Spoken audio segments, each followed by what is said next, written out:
Welcome to welcome to All Things Education. I'm your host, Verdell Jones.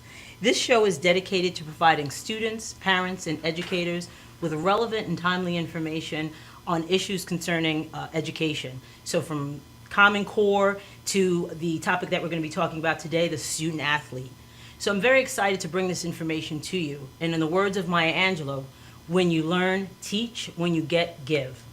I'd also like to thank our sponsors, Mr. and Mrs. Roger and Shavonna Johnson. They are the founders of the Whitney E. Johnson Foundation, which is a 503c organization that provides tutoring and mentoring and counseling to our youth. They are also the executive producers for AAU Teen Talk TV and Teen Talk Radio as well. And they are also the CEO and CFO of the All About Us Youth Magazine. And you can find more information about All About Us on AAUYM.com. And be sure to pick up your edition of our newest magazine as well. So, again, thank you for joining us this afternoon. I just wanted to let you know that on May 14th, we had a really good show. I had the pleasure of having Dr. Marvin Thompson on the show. He's a brilliant educator. He was the star of Blackboard Wars, which was our own series. And we had a great discussion about educational expectations and setting high expectations for our students. So if you missed it, make sure you check it out on deliteach.com. That's my website. It's DELITEACH.com. And you can find more information about Dr. Thompson on there as well. Just on a little programming note, we are fortunate to have Dr. Thompson partnership and be our consultant for the AAU Youth Magazine. So we're looking forward to working with him and him sharing his insights about all he knows in reference to education. We also launched this Monday Corey Pegues Live. He had an excellent show. He was talking to Eric Garner, his daughter. He talked to her just about what the family is doing and some of the work that's going on in light of what had happened to him as well. And also, I will be starting a new radio show as well, and that will be on the 15th, and I'll tell you a little bit more about that at the end of the show. And the show is on Monday, so every Monday from 7 to 8, you can check out the radio show at itunesusa.com, and that's also here in the Madhouse studio. So, today we're going to be talking about the student athlete. Student athlete is a student and they're also an athlete. A student athlete by definition is someone who actually participates in athletic activity that's sponsored by a school. So there's a lot of responsibilities for the student athlete, but there's also a lot of misconceptions about the student athlete as well. So today I wanted to kind of bring some information in reference to the student athlete at the high school level, as well as the student at the college level. There's a lot of intricacies that are involved with working with students in recruiting, that recruiting process, so they can play at the college level. So we're going to talk a little bit about that, and that's going to be our focus today. So to help us out with our discussion, we do have two experts in that field. So I would like to introduce our guests for this afternoon. First, I'd like to introduce Rob Gadsden. Rob is a head varsity football coach for the Central Islip, for Central Islip High School, and he's also a speed and agility trainer. And for full disclosure, he is also my brother. So I want to thank him for coming here today and sharing his knowledge. He works with students throughout the year, really. As a football coach, the head football coach for a team, you really get involved with your students. And, every weekend he's talking about his students and how he works with them. So I'm looking forward to having him in this conversation. And we are also fortunate to have Mr. Wayne Mazzoni. He is a national expert on the recruiting process. He is also the assistant baseball coach for Sacred Heart University, so we're very pleased to have him here this afternoon as well. Wayne has written several books on this topic. The latest one is Get Recruited, which is a definitive guide to playing college sports. And it's a great read. If you have a student who is an athlete, I would encourage you to pick up this book. There'll be information on my website how to get to it. It is on Amazon.com as well. And again, as always, after the show, I will have the show posted on my website. So first, I'm going to, open up the discussion, and I'm going to pose the question to Rob first. But first, I would like to ask him if he could just tell us a little bit more about himself, and then I want him to kind of tell us what he hopes our viewers will get out of this conversation today. So Rob, thank you and welcome. Hey, hi, Joe. All right. Just wanted to say first, for me as a coach, it goes beyond coaching because you have to do a lot of different things than most people do as far as high school coaches, JV coaches, junior high school coaches. So as a varsity level coach, there's a lot of things that we have to do. And so I do a lot of extra work with kids as far as getting them to practices, getting them back and forth to combines and different things like that. And I hope that from this show that people understand that us coaches, we want their kids to succeed, but we need the parental participation. If parents don't participate and they don't get involved, it's a lot harder for me to get a kid where he needs to get to the next level. As a coach, a parent has to be involved. They have to know the lingo. They have to get involved in the recruiting process, meeting with coaches, and so on and so forth. So I hope that they get out of this show the information they need to get their kids to the next level in the sport that they're choosing to go to college and play. Okay. Thank you very much. And Wayne, I guess the same for you. You're, like I said, an expert in this field. We, as a matter of fact, have partnered before. You've come to high school where I'm affiliated, and you've spoken to our students and parents about this process. What do you tell us a little bit more about yourself and what you hope that our viewers, or one main thing you hope viewers will get out of our discussion today? All right. Well, first of all, since truth be told, here I'm on Skype. I'm stressed out that the technology is going to work. So first of all, can you hear me fine? We got you. Sounds great. All right. This is great. The one thing I would say is, even though I'm educating parents and students about the recruiting process all the time, and I think Rob will agree with this, so many kids, they live in the future. They're always thinking about getting recruited, getting to that next level. And what I try to bring is a little sanity to the process, which is be as good an athlete and student and person as you can now. Take care of the routine and be the best you can be.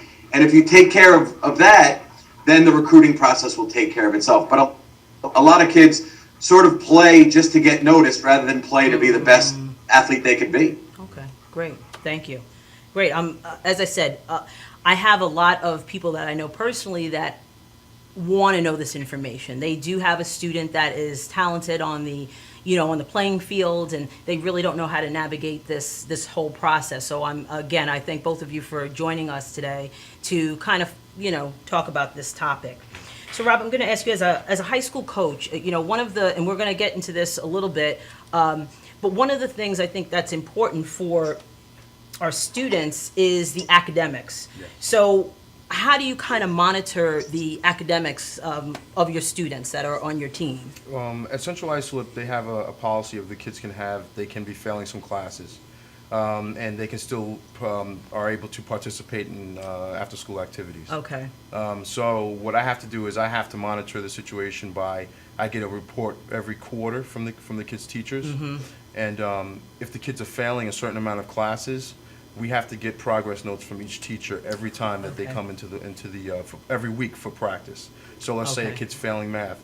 If the kid is working towards getting a passing grade and he's doing everything, extra help after school and things like that, mm-hmm. where he may be coming to practice a little bit late because he's doing that stuff, right? Then we know that at least the kid is trying to get better in this subject, mm-hmm. and we will give them the ability to play. Now the teachers are working with us every day with this, and at Central Islip we have a good teaching staff where they understand that these kids, for some of them, they're really great at sports, but they're not so good at school. Right. And they want them to succeed, so they say, you know what, Coach, we're going to give you the progress note every month, every quarter, I should say, and we're going to make sure that we're all on the same page. Right. The parents, sometimes they're on the same page, but most of the time, it's the teachers and the coaches working together. I have a great staff that helps me with that, too. They're in the school every day. They monitor the situation along with me, and just basically holding the kids accountable for everything. They know that I know what their grades are. Right. They know that if their grades are so bad, their playing time on the field is going to be decreased. And I explain this to them before the season starts, and I speak to them privately about this. I don't talk to them about this out in the open because a lot of kids, like I said, it's not 100% their fault that the grades aren't where they need to be. So they need to work, they need help, so we provide keeping them, like I said, keeping them focused and making sure Right. that they're held accountable for the grades that they have. The one thing also, CI, if you're failing physical education, you cannot participate in Okay. sports. So that's the one thing. I mean, if you're an athlete and you're failing phys ed Right. or whatever, That's I mean, not so good. that's just not going to happen. You're not, no. So we make sure that we know what's going on. And Right. we monitor the situation pretty closely. And I think one of the things that parents kind of need to know is the influence, the amount of influence that a coach has over a student is very key. You know, I know that we have students who might not be doing as well. We let their coach know, and the coach has that influence to kind of help that student Exactly, along. They exactly. want to, you know, they want to impress their coach. You know, and so that and helps. Yeah, they do. So. So Wayne, there is an athletic side and an academic side to this whole process. And you mentioned in your book that a student should have a student profile. So what is that student profile from the academic side and from the athletic side, and how can you know, a student improve their profile? First, what is it, but how can they improve that? Well, one thing I just wanted to say, commenting off what Rob said, in terms of recruiting, I've been recruiting 20 years. Obviously, a kid has to have the grades to get into the colleges that he's looking at or she's looking at. But I care more about, does the kid take their academics seriously? I don't want to recruit somebody who I got to worry about going to class who doesn't care. They don't have to be a rocket scientist. If they care and they try, that translates to the field. So I'm always looking for that player that gives it their best, regardless of what the grades are. I'd rather have that than a kid who's got high grades but basically is lazy. Yes. That's you know, an issue. And from a recruiting perspective also, you know, I coach baseball. I certainly don't want to make this about baseball, but if I'm recruiting one catcher in the recruiting class of 2016, I'm probably looking at 50 catchers to bring in one. Well, why would I bring in one who has an academic issue when I can get one that doesn't? That's right. Right. You know, so Exactly. it's very competitive. In terms of the profile piece, to me, it just means this: that kids need to understand that what the colleges they should be looking at should match for three factors. Number one is their academics. Number two is their athletic talent. Right. And number three is what they want out of college, meaning a big school or a small school or city or suburbs. Right. There's no right or wrong for you know, what Rob might want and what I might want are totally different. But once that kid determines what his academics are, what level athlete, are they a high level D1 or a low D3 athlete? And then what they would like out of college, then all of a sudden now the whole process of recruiting gets much easier when you can start figuring out a little bit about more of what you want as a student athlete. Right, right, and I think that's important that you mention. You know, student might say, "Oh, I want to play for who won the championship in basketball." Brentwood won. No, the NCAA. Duke, right? Duke, That's Duke, right. Duke, Oh, yes, yeah, that's right. So Duke won the championship. A student might say, "Well, I want to play for Duke." But they don't really know anything about the school. They don't really know, as you were saying, if it's in a suburban area, a city area, is it a large school, is it a small school? So I think that's key, a key point that you bring up. A student has to really know what they want out of a college, and then they can pick the athletic piece after. And one thing, and I know Rob will agree with this too, is in my mind there's two types of recruiting. The high-end basketball, football player where the coaches get millions of dollars, they have season ticket sales, games are on TV. That is one style of recruiting, and then there's like the Division III field hockey player that has to really market herself where no one's going to find. You know, Yeah.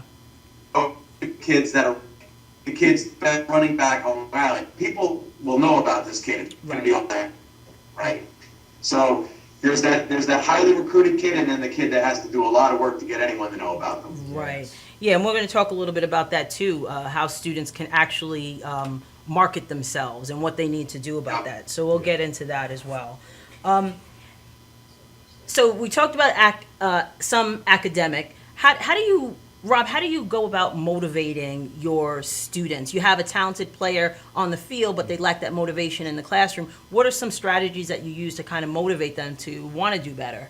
Well, a lot of the kids, like, we talk about this all the time with plenty of coaches, and it's a cultural thing these kids are involved in. So they see another kid getting all this respect or getting all this, all these coaches coming to see them, and then they want the same thing. Right. And they, in a school like Central Islip, we have had a lot of professional athletes and a lot of collegiate athletes come out of Central Islip. But a lot of these kids don't know that. So they wait until they see another kid who's in their environment or in their time, and they say, oh, you know what, I want that. But now you're a senior. It's a little bit too late. So what I try to do is I get the kids involved when they see the process, and I have meetings with my kids. So kids that are going to be seniors the following year that are juniors, I have meetings with them to teach them things about what they're going to be needing to get to the next level. Right. We also have meetings where we talk about how you should shake a man's hand, how you should look at the coaches, how you should talk to them, the things that they want to, that the coaches that they want to know. If you can hold a conversation with somebody, with so kind of life skills. Yeah, life skills, Okay. and basically it's just a little bit of prep for them, because I want them to feel like, okay, if they are doing all of these things, that it may happen for them, And there's other things that we do also, but I'm sure we're going to probably get into that stuff later. Well, we're going to take a break right now, I think, and we're going to talk a little bit about getting the kids or the student athlete to the next level, not only academically but athletically as well.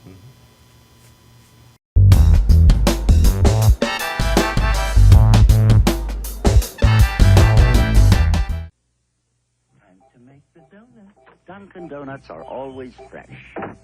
I made the donuts. We make them at least twice every day. Time to make the donuts. Not a few kinds, like supermarket. Made the donuts. Time to make the donuts. But up to 52 varieties. The donuts. Time to make the donuts. I made the donuts. Dunkin' Donuts, up to 52 varieties, fresh day and night. No supermarket can say.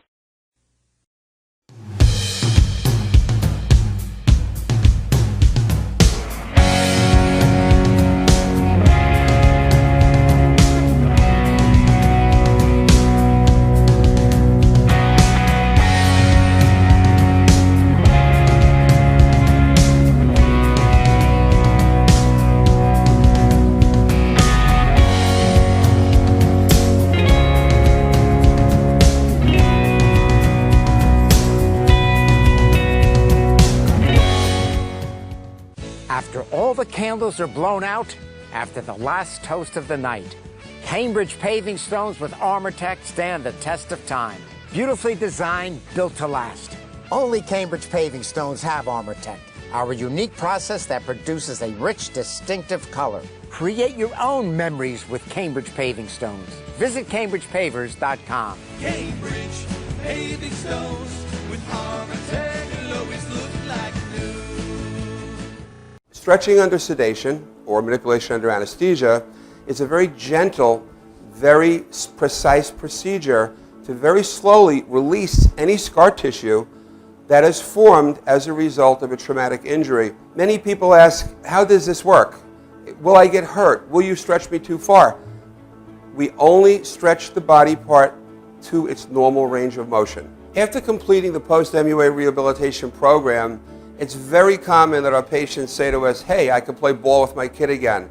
Hey, I can bowl again. Hey, I can enjoy hiking again. This is what makes it rewarding to us as practitioners.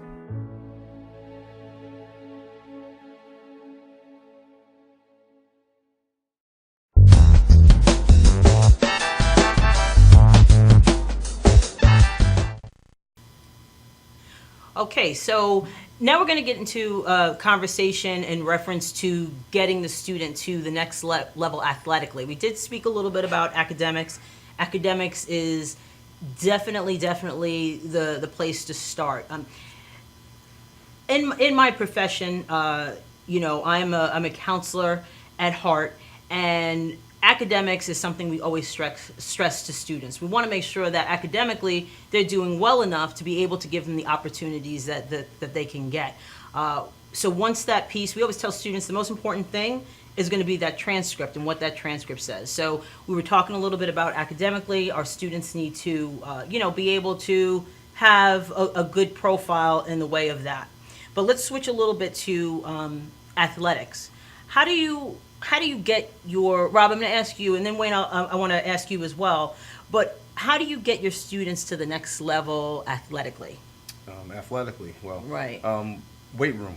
Weight room and a lot of speed and agility and training and running. And is that for, I'm sorry to cut you off, but is that for all sports, you would say? I think for every sport. Okay. I mean, even I've trained in my past. I've trained swimmers. I mean, Right. they it's just a certain amount of endurance and things that, that you need in order to play these sports at a high level. So, training and being exposed to combines. I bring the kids to combines. Okay. A lot of these trainers out there, though, they do sport-specific things. So Right. let's say you're a basketball player. There's a guy for that. You find this guy. You say, you know what? I have 10 kids. I want you to train them. Can you, how much does it cost? You figure out the cost, and you find a way to get them there. If you don't, maybe 2 or 3 of those kids, or maybe even one of those kids, may be able to afford it on his own, and they go. Okay. So now you have one great talented athletic kid, with 9 other ones that didn't do any training at all. Right. So you kind of, and like I said, at Central Islip, what we do is we have training during the week. So I'm a speed agility trainer. Right. So what I do is I have certain days of the week where they have to report for speed agility training, and we go through all of the courses and everything. Okay. I teach them how to do the same drills that they're going to be doing at combines, so that when they go to these showcases, They know. they're able to Yeah. perform, and they're able to show coaches, look, I mean, even though these drills aren't what necessarily they're going to be doing on the field, but for coaches and for people that are monitoring these athletes, they want to see you do these drills perfect. Right, And if okay. you're not able to run your 40 time, and you're not able to do your vertical jump, and you're not able to do shuttle run, things like that, you're going to be put down lower on the spectrum. You may be raw. They may say, oh, yeah, he has great Great gameplay, talent, but how right. did he perform at this combine? Okay. How did he do at the selection, at this showcase? So some of my work is to teach them how to perform really well Okay. at these showcases. At these showcases or And I combines, spend right. extra time to do that, so Right. that now with training in the weight room, you're able to bench, and you're able to do squats and all that, but now you get on the field and you're able to do what these coaches want to see. It's a Gotcha. showcase. They want to see you perform these skills. So there's preparation that you do to help them be successful at that level as Yes. far as showcases and combines Yes. go. Now, at the high school level, it's going to be, a little bit different what students may have access to. But at the college level, how do you go about doing that, getting them to the next level as a coach, where I think they would have a little bit more opportunity to better themselves athletically? For a second, but hopefully I answered this properly. I mean, on one end, Rob is absolutely right. At a college level, a Division I program where I'm at, it's a year-round thing. It's basically Right. 365 days. We have strength coaches. Our guys, once school's out, they play in the summer. But Right. the question is, how do you make somebody an elite athlete? The answer is they gotta want it. They got to want it. Okay. And we can't make them want it. If they want it, they're required, like Rob said, they're required to do the minimum amounts of stuff. Like, hey, 3 times a week we're gonna lift. If Right. you love it and live for it and eat it and breathe it, You're gonna do you're it. gonna go 7 days a week. You'll Sure. figure out a way because you want it. Right. And that's what coaching's all about. When you get that kid that just wants it so much, that's why I do what I do, because it's nice to be the person that can help them get there. For those that don't want it, you can make them do a certain amount of stuff, but there's going to be a cap to how good they can get. There's Right. no question. He's right Okay. about that. So it's a natural ability, but it's also wanting it and that intrinsic motivation that they have to be successful on the playing field. Yeah, a lot of people could pick up the piano. There's only so many people who can do it incredibly well and make a Right. living at it. But it's not a work to practice. They love it. you Right, know? exactly. Yeah. So we're going to shift gears just a teeny bit because I want to get into the actual recruiting process. And we talked about it a little bit, I think, off camera in reference to starting that process. So, for example, a senior, might decide, in a senior year beginning, I want to play at the college level for a D1 school. And it may be too late. So how does that process kind of work out? In other words, what are some steps that students need to take to be able to prepare themselves to get to that level? So what are some essential action steps, I think is what you have mentioned in your book. Like, what do they need to do? Well, I think the first thing is to sit, like if I was a high school football player on Rob's team, the first thing I'd do is I'd sit and say, listen, I want to play college football. Here's my grades. I want to be 3 hours from home. I don't want to go too far away. And Okay. coach, do you think I could play like D2 or like he has to tell me, or at least give me some feedback, because now that's going to lead to, let's say, 5 or 10 schools that would make a fit for me. Right. Once I okay. have a list of schools that at least get me started, because there's about 3,000 colleges, it's overwhelming. Right. If I have a certain list of schools, now I can basically do a variety of things. I know which campus to go to because I know if I want to play football at Southern Connecticut, I got to go to their event or a place where their coach is going to be. I need a video. I need to have my coaches call for me. I mean, when a high school coach picks up the phone and calls me directly and says, you got to go look at a kid, guess what? I go look at the kid. Okay. So once you have a little bit of a list of schools, I think what to do becomes much easier. When you're just sitting there on Long Island or wherever, go, man, I hope somebody finds me. Right. It's hard. It's hard. Okay. So to focus yourself a little bit is step one. With meeting with someone like you, Verda, like a counselor to guide them, or Rob is the coach, and get a head start, it's just like looking for a job. You don't just say, you know, I'd like to work anywhere in the country doing anything. That's you say, I'd like to coach, I'd like to be on Long Island, I'd like to be a teacher. Well, all of a sudden, the steps fall into place a little bit. So you need some direction. Okay.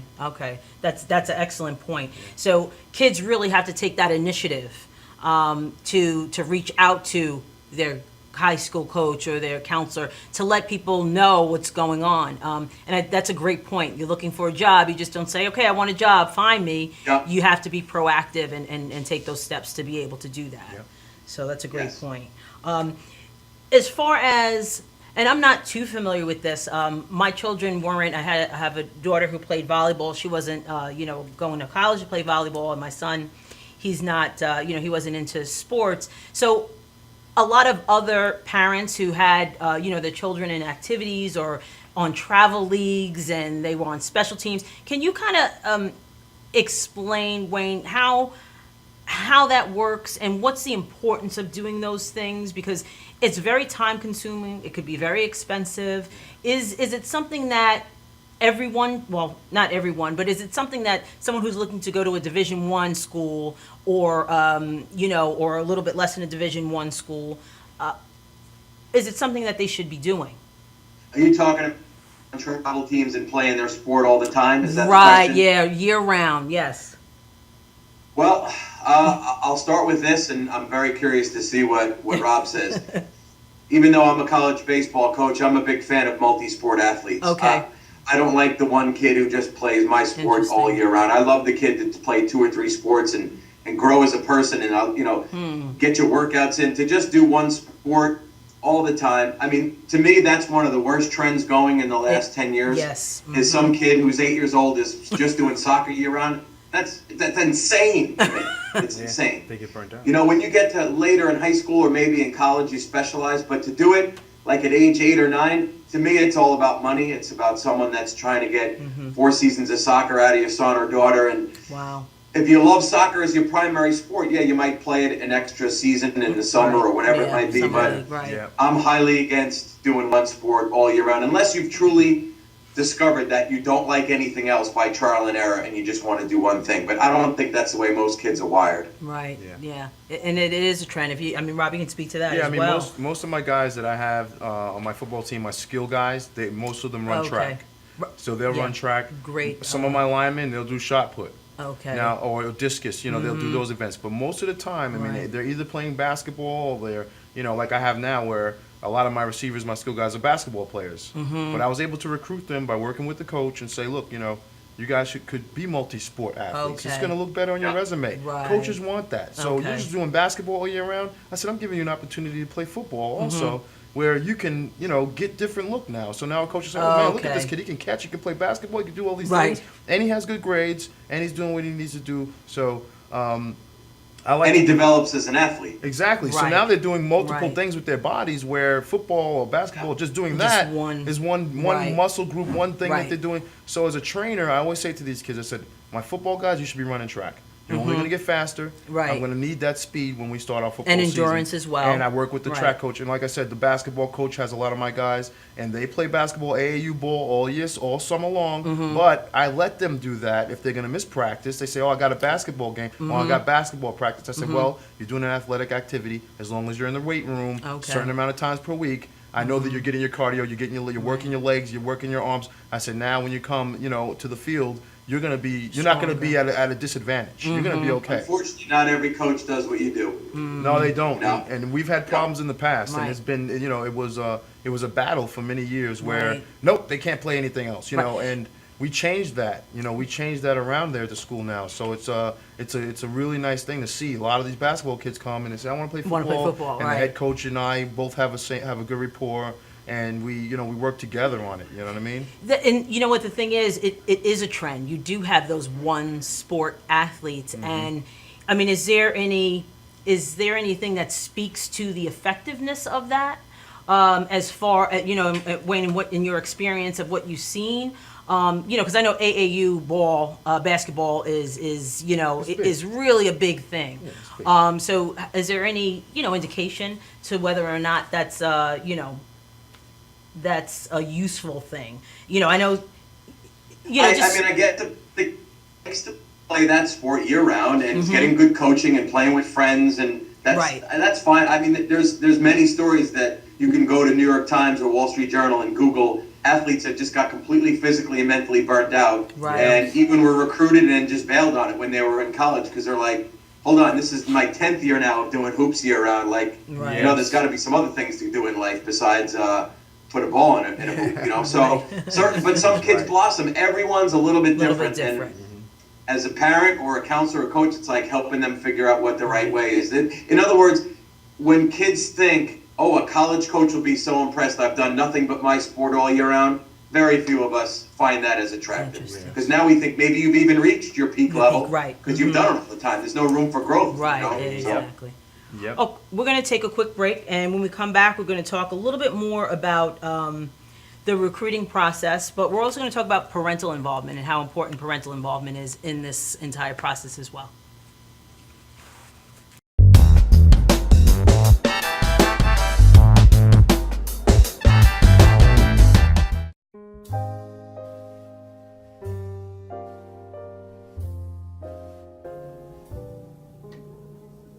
My name is Dr. Robert Brevard. I'm here for Multi-Medicine in Westbury, New York. We're located at 1065 Old Country Road, Suite 214. Been here for about 15 years. The practice has medical doctors, physical therapists, chiropractors, acupuncturists. We also do pain management, and we have orthopedists on staff. Here at Advanced Multi-Medicine and Rehabilitation, we've got physical therapists on staff who treat an array of conditions, from neck pain to back pain, shoulder pain. We treat carpal tunnel. We treat a lot of car accident patients, slip and falls. We treat patients with knee injuries, with ankle injuries. We have state-of-the-art equipment. We've been here for over 15 years. Vast array of diagnostic testing, from x-rays to EMGs. What is an EMG? It's a diagnostic test that allows a doctor to determine where the pinched nerve is.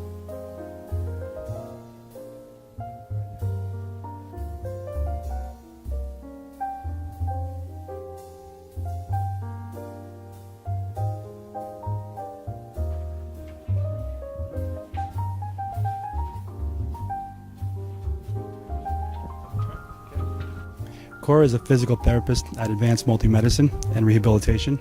She's working on Stephanie, who was involved recently in an automobile accident. Stephanie has tight thoracic and cervical musculature, and Cora is doing some myofascial release work and some therapeutic stretching, doing it to help her with her pain. Vicky is also a patient here at Advanced Multi-Medicine and Rehabilitation. Vicky is now working her leg muscles, specifically her quadricep muscles, trying to strengthen them after an injury she sustained.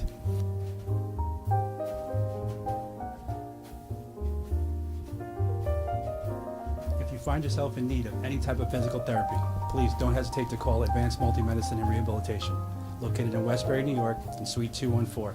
Phone number is 516-334-7000, or find us on our website at advancedmultimedicine.com.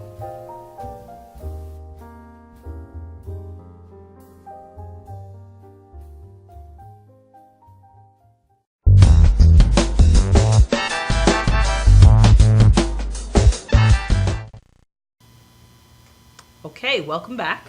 I just want to ask Wayne a quick question in reference to the recruiting process again.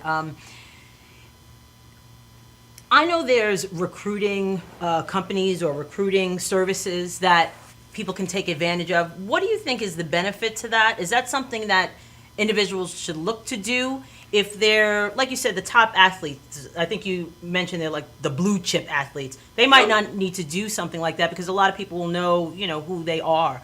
But what about other athletes that are not as, aren't the blue chip athlete, but very talented as well and have the potential to play college sports? My opinion is they're a complete waste of time and money. There are some ones that are free, like berecruited.com, that can help. I think it's either nothing or $20, which maybe can at least give you some direction. There's a lot out there that are thousands of dollars that really get you nowhere, I think. Because I think recruiting is, unfortunately, in my perspective as a college coach, I wish I could go into my office, log into my computer, and find my recruits. Recruiting is not that easy. It's a lot of work. And I'd much rather have that kid reach out to me on his own behalf than have some XYZ company do it. And I just think it's they're playing on a parent's fear that you give us $2,000 and we'll market your son. It's I'm just not a big fan. I don't know if Rob has a different experience with them. No, I've experienced the same thing. I've even had trainers that were selling those dreams because they trained one professional athlete. And now because they trained one professional athlete, maybe that kid was already good. He just tightened some screws on the kid. Now he's getting all these people and telling them, oh yeah, you're gonna make it. You're gonna be in the NBA or you're gonna be in the NFL. You know, I trained this guy, so he got there, and you're gonna get there. The parents believe this stuff, and they will pay as much money as they have to pay to train with this guy. And it's ripoff. I mean. You had mentioned when we were offline, you had mentioned about tapes that you, Rob, send to coaches. Can you just explain? Because I know with developing a package, so to speak, for a student, their resume and film and all of that. How does that actually work? Like, how do you? I forgot what you called it, but can you just explain a little bit about that? Huddle. Yeah. So we use a Huddle system, which is our video analysis system. And the company really does a great job of allowing people to make their own highlight films. So what the kids do is, and we also do check them out just to make sure that it's correct. But we allow the athletes to make their own highlight film. So it'll be they can go from every game that we've played, and they can get clips of themselves doing things on the field that are good. Of course, the coach is going to say, well, okay, this is a good highlight film, but you also want to give coaches access to Huddle. So what will happen is I'll get a coach will say, oh, I want to look at number 18, who's our quarterback or whatever. I'll say, okay, number 18 is on this film. Watch this video, watch that video. I can send them film. They can go into mine. They can log in, and they can watch all of our film. They can also notate and put information in there where they can actually send me a note saying, I want this kid or that kid. So it becomes now, it makes the process so much easier. I don't have to send a videotape. I don't have to send. I don't have to email anything. The process has become so easy and so quick that I think it's a great tool. I mean, I use it every day. I watch film every day. And Purnell? Yes. One thing that's important to note, though, first of all, he's 100% right, but Huddle is 99% football. The issue is because all football games are filmed. So if you play tennis, if you play soccer, they don't have game films. I mean, Huddle. I use it for my kids because I'm a coach my sons, but there's that doesn't exist in every other sport. So I didn't know that. Interesting. So it's up to either the coach or the parent. The kid's parents to film, the kid to make a little highlight tape or like a skills workout. But most sports don't recruit. Most high schools don't film other games outside of football. Exactly. Interesting. That's something I didn't know. I didn't know that. I mean, I know that sometimes they use another program. I mean, there's other programs out there. But Huddle is the Huddle is the one we use. One. That's the one we use for football. Huddle's awesome. That's awesome. Yeah, that would be great if it could be for every sport. Yeah, but I mean, like you said, there's no one filming the child playing tennis. It's up to the parent to get that. That's great information. Speaking of parents and getting the parents involved, Rob, I know you work with your parents. How do you get them involved, and what does that actually look like, and how much is too involved? And especially when you're talking about the high school level. At the college level, I know it'll be a little bit different. But how do you get your parents involved in this process, and kind of how do you get the parents involved in this process? Well, I send a lot of information home. Not just stuff about meetings and about what we're doing on football field. I send them home stuff about nutrition. I send them stuff home about education. I send them home. So I'm trying to educate not only the kid but the parent. So now the parent is getting this information. So much information is coming. Even if they only read 10% of it, it's still something. So I tell them, all the time. I say, I want you to be involved, but this is what you can do. this is what I don't say what you cannot do. Okay. Okay, I say this is what you can do. Right. This is what I need done, and if you can help me out with this, I would appreciate it. So you're bringing them on board as a partner. Exactly. In this So I'm process. making them invested in what I'm doing. I'm not doing anything top secret here. This is just Right. high school football, Right. but I need parental involvement. So Right. I invite them to events. I invite them to have meetings with me. I invite Okay. them in the summertime. They could come onto the practices. So now you come into the ones that are too involved. Right. So now a parent now that played a little football thinks that he's the best coach in the world, Right. and he's running around on the field screaming at his kid. Right. Okay, making his kid nervous or Right, whatever he's doing, yeah. and then I'll pull the man aside and I'll say, sir, you need to cut the umbilical cord, Right. and let's talk about this. I said, you want to be involved, you want to volunteer, I have no problem with that, but you can't just coach. Bring your the kid. oranges. Yeah, you can't just coach your kid either. Right. You got to give your kid. I'm here to coach your kid. Right. Okay. If you want to help out, I'll give you things to do. Right. I'll give you what you can do. Right. But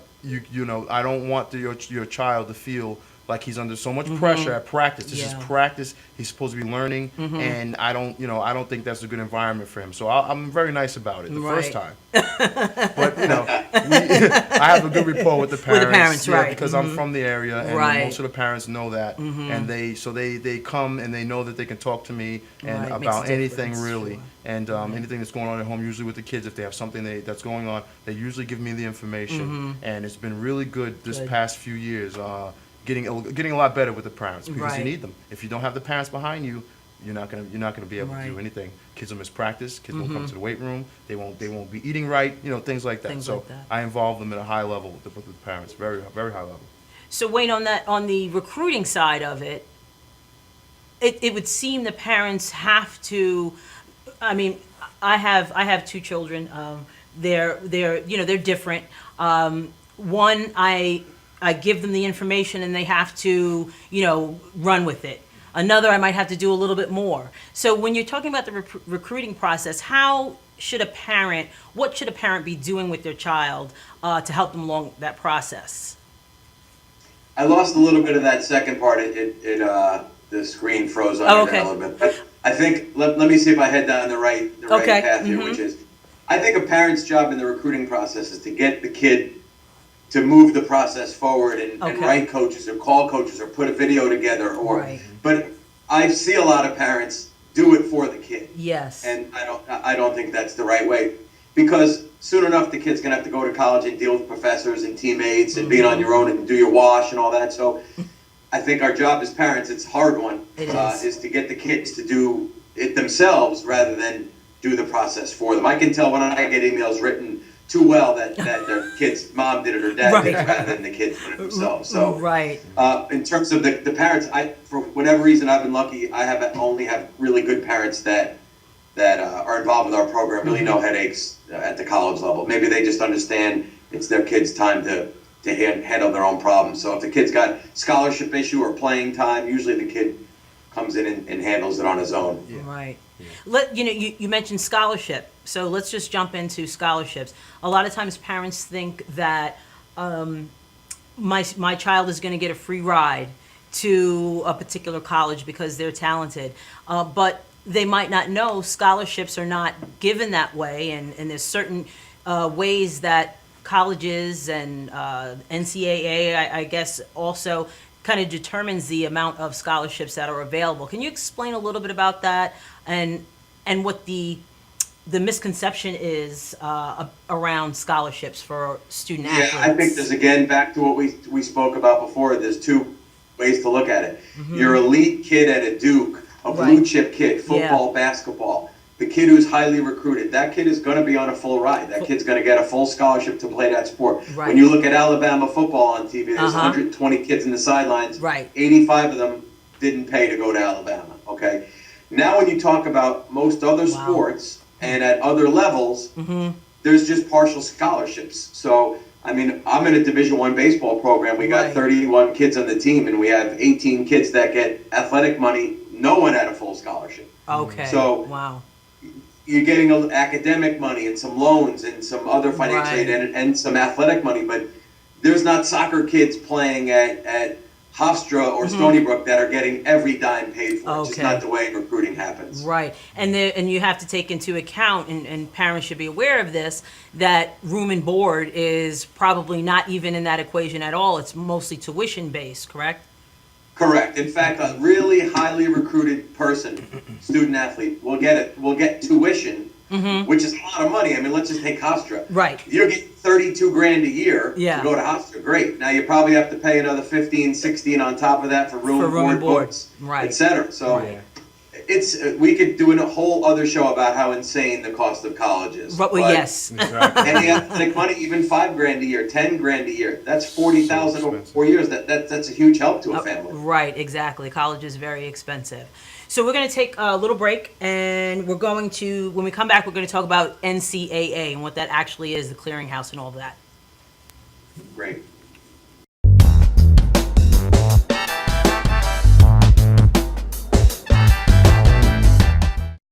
For professional motorcycle transport and towing, think KIUKSTART Fabrications Motorcycle Towing. Proudly serving all of Long Island, we feature expert handling and 24/7 service. So send a limo for your toy with KIUKSTART Fabrications Motorcycle Towing.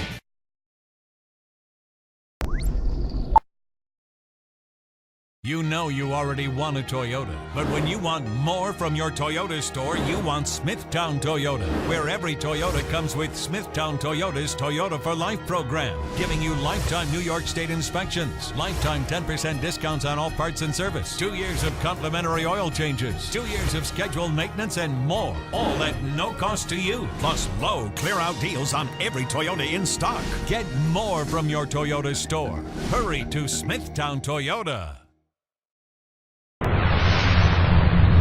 Hi, I'm Tom Mealy from Madhouse TV, and when I'm not at the studio, I'm here at the Harrison Law Group. This is my real job. And this January 2015, Brett and I are putting together a show called Legal Straight Talk. It'll be aired on Cablevision as well as here at Madhouse TV. You need to tune in. This information that we're going to be giving the public is the real deal. It's all about what you should do, what you shouldn't do. So tune in this January 2015 for a new episode of Legal Straight Talk.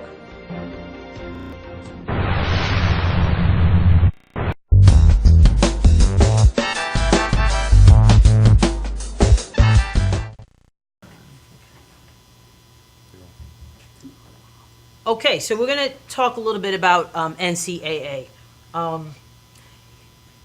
Through the process of recruiting and selecting a school, students also have to go through the NCAA clearinghouse. And we talked a little bit about earlier about starting that process early, I should say. For one of the best reasons I think to start this process early is because of the NCAA clearinghouse. Can you explain a little bit about that? Because I know there's certain criteria that students have to meet to be cleared to play. Yeah, I'll give you 2 different answers to that. One is Okay. the quick view is that at the current moment, to be able to play in Division I to start with, you Right. need your GPA in your core courses. So not your overall GPA. Right. Your core courses. You need it's a 2.3 now. That was raised from a 2.0 to a 2.3. And which gets to my other little piece.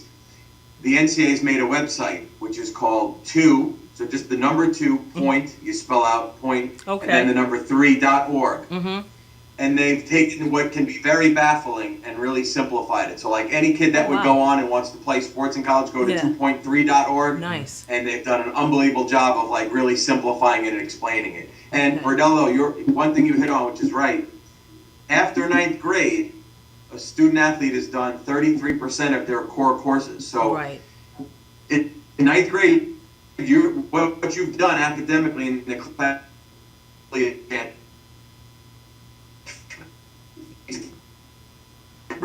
ninth grade if you're going to play at any level of college. Right. Wayne, can you just talk about back from 9th grade on, because you froze a little bit, and I just want to make sure that our viewers get to hear what you were saying. Starting in 9th grade, Uh-huh. after 9th grade, you've done about a third of your core courses.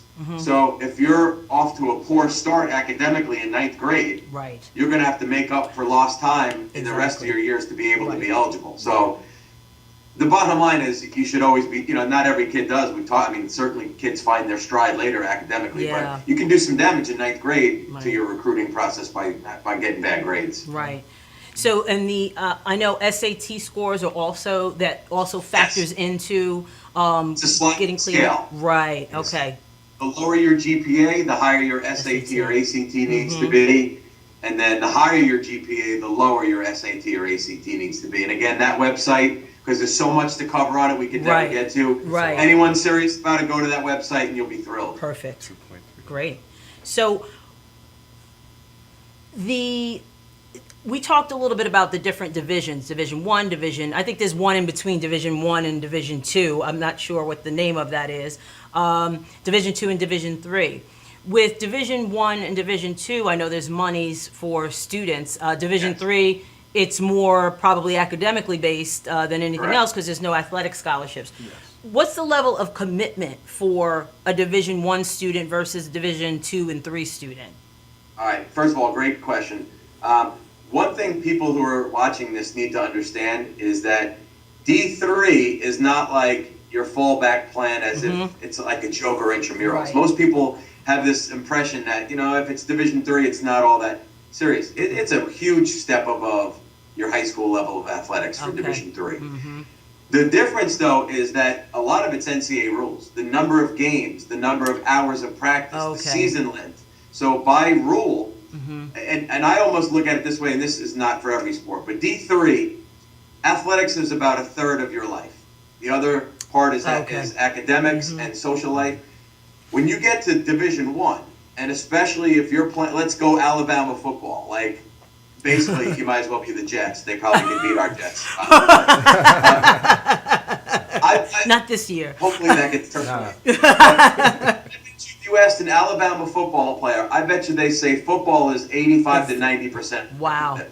Then they do as much studying as they possibly can, and then they get to squeeze in some social life. I mean, it's intense. It's intense. Film study, lifting, practice, summer sessions. Like I mean, that's the pros, basically. Right, yeah. So, It is. Wow. in my sport, in baseball, I bet you it's about 70% of your time. So just the commitment level, the higher you go, it's just more time in the field. Wow, that's something. So that preparation, Rob, in high school that you give students, it's having them balance the athletics and the academic is key for them, because if they do want to play at the collegiate level, they have to make sure that they're able to balance that. They have to, and I always put up above, like we have a sign above the door. Athletics plus academics equals success. Okay. And they need to see that because Right. they think they could be great at one thing and not at the other. not And at they the just other, somebody's just right. going to come and pluck them out of this, this environment and say, oh yeah, come to my school, but it doesn't work It doesn't like work that. like It doesn't that. work like that. Yep. So that goes into, I want to talk a little bit about the attitude and a student's attitude on the playing field, and how does that kind of translate to what they actually do on the playing field? Like, how do you recognize a leader? A lot of schools, even when they're accepting students, they have a resume, they list their activities, but they also want to see leaders. So how do you identify a leader on the football team, and how does their attitude kind of play into that? Well, it starts with the meetings. I mean, I have a lot of meetings with my guys. Okay. Mondays is my gonna be senior meeting, which is the 11th graders that are gonna be seniors, or senior meeting when it becomes a season. Okay. And we have this every Monday, no matter what. If it's if they have something to do other than that, they have to make sure that they come to the meeting first. I usually have it right after school, so they have nowhere else to go. They come downstairs and we talk about these things. We talk about, like I said, how they hold themselves, how they carry themselves in the community. Right. Are they being good citizens? Are they helping the other younger guys learn Right. what they need to do? And I always say, I'm only one coach. You guys are my seniors, going to be seniors. You guys have been here long enough. You know what I expect. I said, now you need to put it forward. Let's get these other guys on the same page. And the leaders are the ones that say, yes, coach, and they go and they help and they Right. do volunteer work. I mean, I had kids where when the buses got flooded, when the storm came, the Bayshore bus, they went and they volunteered. My football guys volunteered to go there and clean Right. up the entire bus depot.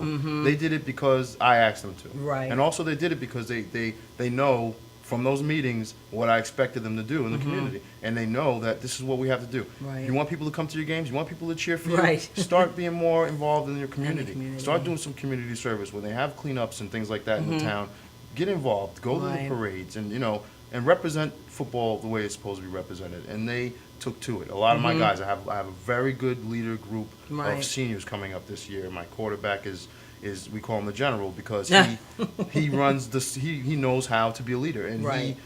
he came in very mature, but he needed some work. And like I Okay. said, these guys know what I expect, and they have taken to it exceptionally. And leadership skills are important for them. Right, and that's the kind of athlete that I'm sure you want on your team, someone who can, be that positive influence.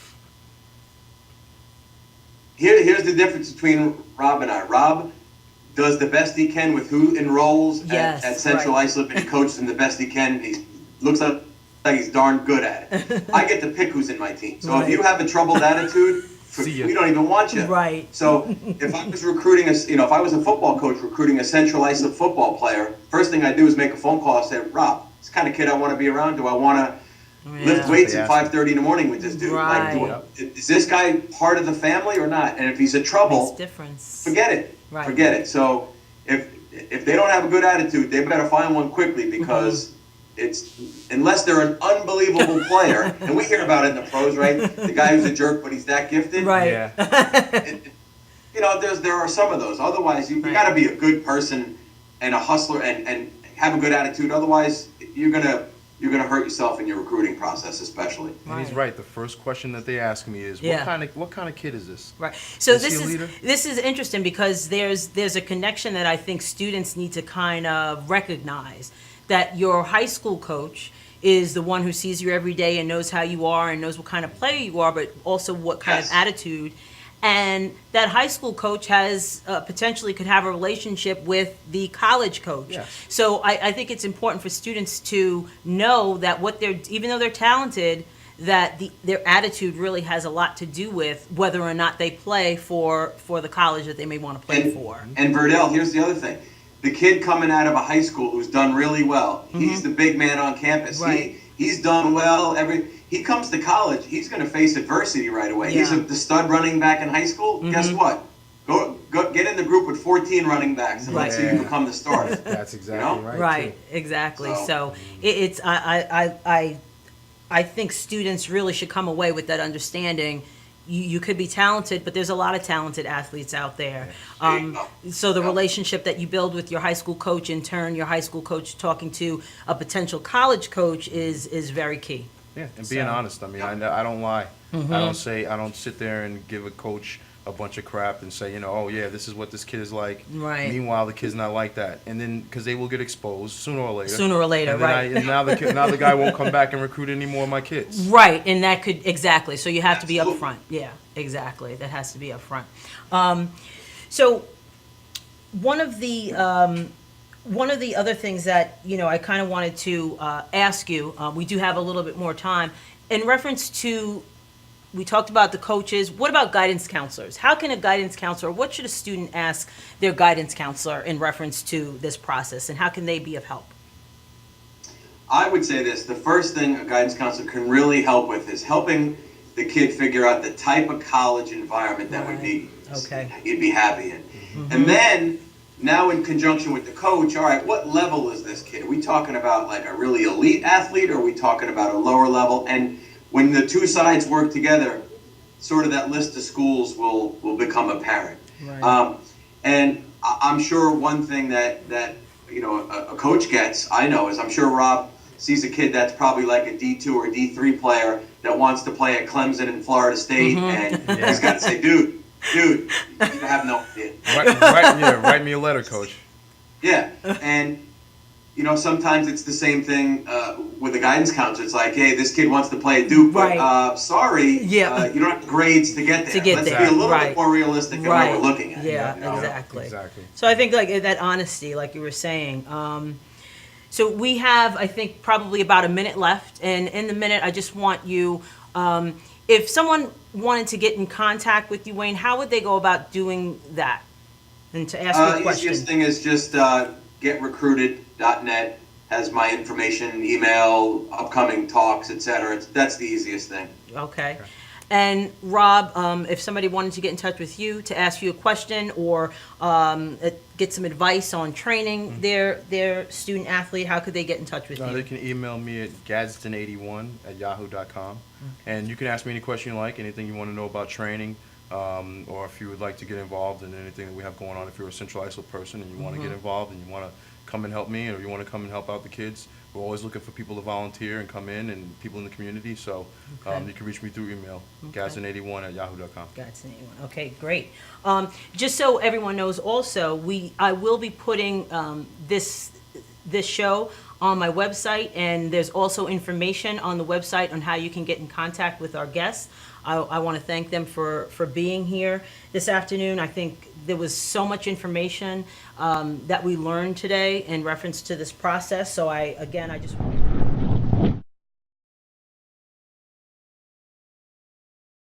this information at deliteach.com. That's DELITEH. TEACH.com, and you can also follow me at DeliTeach, that's DELITEACH on Twitter.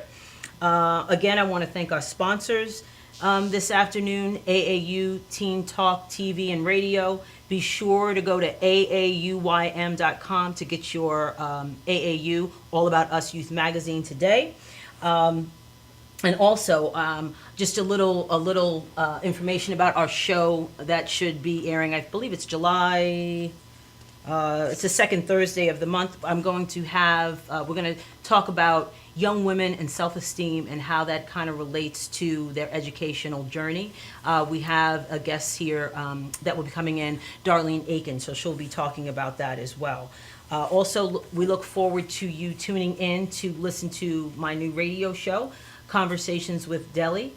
We have Dr. Rick Kittles that will be participating in that show, and that's on next Monday, the 15th, from 7 o'clock to 8 o'clock p.m. So you can tune in at itunesusa.com, or you can also go to madhousetv.com to get that information as well. Dr. Kittles will be talking about genealogy. His research kind of focuses on African Americans and how the disparities in the healthcare system in reference to that, and also he's an expert in genealogy. He's been on Lewis Gates tracing genetics back to Africa, so you can find out exactly where you might come from in that region. So we're looking forward to that as well. So again, I thank you for joining us today, and have a good afternoon. Thanks, guys.